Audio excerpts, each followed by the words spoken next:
Myanmar की एक समय राष्ट्राध्यक्ष रही आंग सान सू आखिरकार जेल से निकली हैं, लेकिन ये जेल से निकलने के बाद कहां गई? आपको बता दें, भारत के साथ इनके रिश्ते बहुत ही अच्छे रहे हैं। इनके कार्यकाल में म्यांमार और भारत ने मिलकर बहुत काम किया था, जो चाइना की नजरों में चुभता था। तो वहीं दूसरी तरफ भारत की कौन सी ऐसी सैटेलाइट तस्वीरें हैं जिन्होंने हलचल मचाकर रख दी है? जियोपॉलिटिक्स में बहुत कुछ चल रहा है, हमेशा की तरह जानने को मिलेगा बहुत कुछ। आइए जानते हैं इन खबरों को विस्तार से। म्यांमार की सेना ने आंग सान सू की और पूर्व राष्ट्रपति विन मिंट को जेल से बाहर निकालकर कहीं भेज दिया है। सेना ने कहा है कि देश में भीषण गर्मी और हीट वेव के कारण दोनों नेताओं को जेल से निकालने का फैसला किया गया। हालांकि सेना ने ये नहीं बताया कि उन्हें कहां रखा गया है। म्यांमार में गर्मी के कारण तापमान 39 डिग्री हो चुका है। वहीं आंग सान की वकील ने अंग्रेजी न्यूज़पेपर द गार्जियन को बताया है कि उनसे किसी को मिलने नहीं दिया जा रहा है, वो बीमार हैं और कुछ खा नहीं पा रही हैं। म्यांमार सेना ने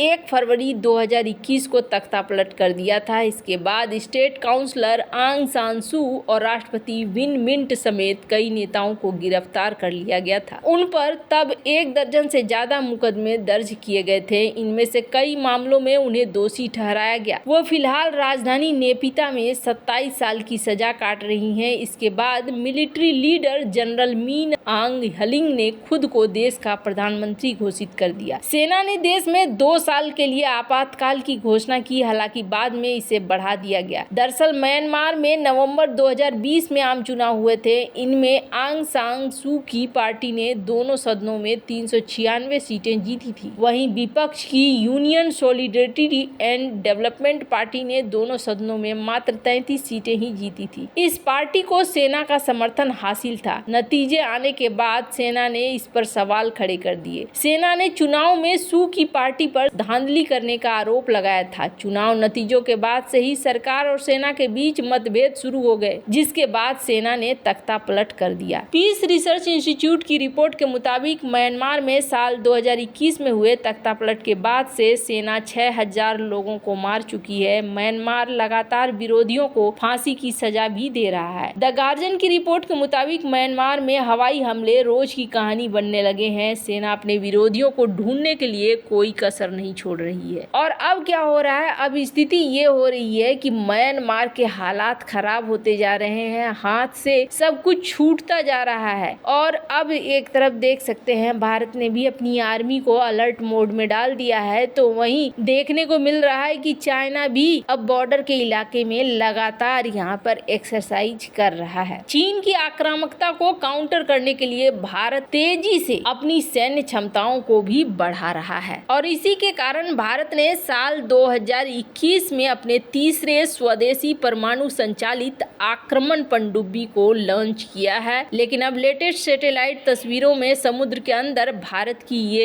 एक्सीडेंटेड पनडुब्बी देखी गई है, जिसका कोड नेम है S4, जिससे इस संभावना पर जोर दिया गया है कि भारत सरकार ने चुपचाप बिना किसी शोर शराबे के इसे भारतीय नौसेना में शामिल कर लिया है। यूरेशियन टाइम्स की रिपोर्ट के मुताबिक विशाखापत्तनम में स्थित गुप्त जहाज निर्माण केंद्र SCB के बाहरी शुष्क डेक पर लगी गई सैटेलाइट इमेजरी में S400 को अपने 2 पूर्ववर्ती पनडुब्बियों के साथ दिखाया गया है। इस तस्वीर में पनडुब्बी लॉन्च ट्यूब दिखाई दे रहा है और ये पनडुब्बी अपने साथ पिछली पनडुब्बियों की तुलना में दोगुनी संख्या में बैलिस्टिक मिसाइलों को ले जाने में सक्षम भी है। S4 पनडुब्बी 3500 किलोमीटर की रेंज वाली K4 मिसाइलों को ले जाने में सक्षम है। K4 पनडुब्बियों से लॉन्च की जाने वाली बैलिस्टिक मिसाइल को कहा जाता है। S4 पनडुब्बी में K4 मिसाइलें लगाए जाने की उम्मीद है। भारत को समुद्र में लंबी दूरी की पनडुब्बी से लॉन्च किए जाने वाले मिसाइलों की जरूरत रही है, क्योंकि इंडो पैसिफिक का तनाव अब काफी बढ़ गया है। फिलहाल भारत के पास जो INS अरिहंत परमाणु पनडुब्बी है वो K-15 मिसाइल से लैस है, जिसकी मारक क्षमता सिर्फ 750 किलोमीटर ही है। यानी इस मिसाइल से भारत चीन के ज्यादातर रणनीतिक इलाकों को निशाना नहीं बना सकता है। यहाँ तक कि पाकिस्तान के साथ संघर्ष की स्थिति में भारतीय पनडुब्बी पाकिस्तान के सिर्फ दक्षिणी हिस्से को ही निशाना बना सकती है। लिहाजा तीसरे परमाणु पनडुब्बी का भारतीय नौसेना में शामिल होना और K4 मिसाइलों को ले जाने की उसकी क्षमता ने भारतीय नेवी की ताकत को काफी बढ़ा दिया है। दरअसल समुद्र के अंदर किसी न्यूक्लियर डेटरेंस के लिए सबसे बड़ी चुनौतियों में से एक ये है कि under water vertical launch system काफी सोफिस्टिकेटेड और जटिल हथियारों में से एक है। इसके लिए दो माध्यमों पानी और वायुमंडल में स्थिरता, गति, सटीकता होना निहायत जरूरी है। लिहाजा S-400 पनडुब्बी के भारतीय नौसेना में शामिल होने से भारत की परमाणु प्रतिरोधक क्षमता को जबरदस्त इजाफा हुआ है। भारत के पास अभी भी कम से कम 3 ऑपरेशनल पनडुब्बियों की कमी है, जिसका मतलब है कि पनडुब्बियां मुख्य रूप से निरंतर परमाणु निरोध बनाए रखने बगैर बंदरगाह के अंदर और बाहर होती रहती हैं। फिलहाल अब तक भारत के पास 2 परमाणु संचालित बैलिस्टिक पनडुब्बियां हैं, जिन्हें एडवांस टेक्नोलॉजी वेसल्स कहा जाता है। इन दोनों में से पहला है S-2 यानी कि INS अरिहंत और दूसरा है S-3 INS अरीघाट। वहीं भारत के सबसे बड़े दुश्मन चीन के पास SSBN टेक्नोलॉजी वाले 12 परमाणु पनडुब्बियां हैं। ये अतीत में अफ्रीका के पूर्वी तट पर काउंटर पायरेसी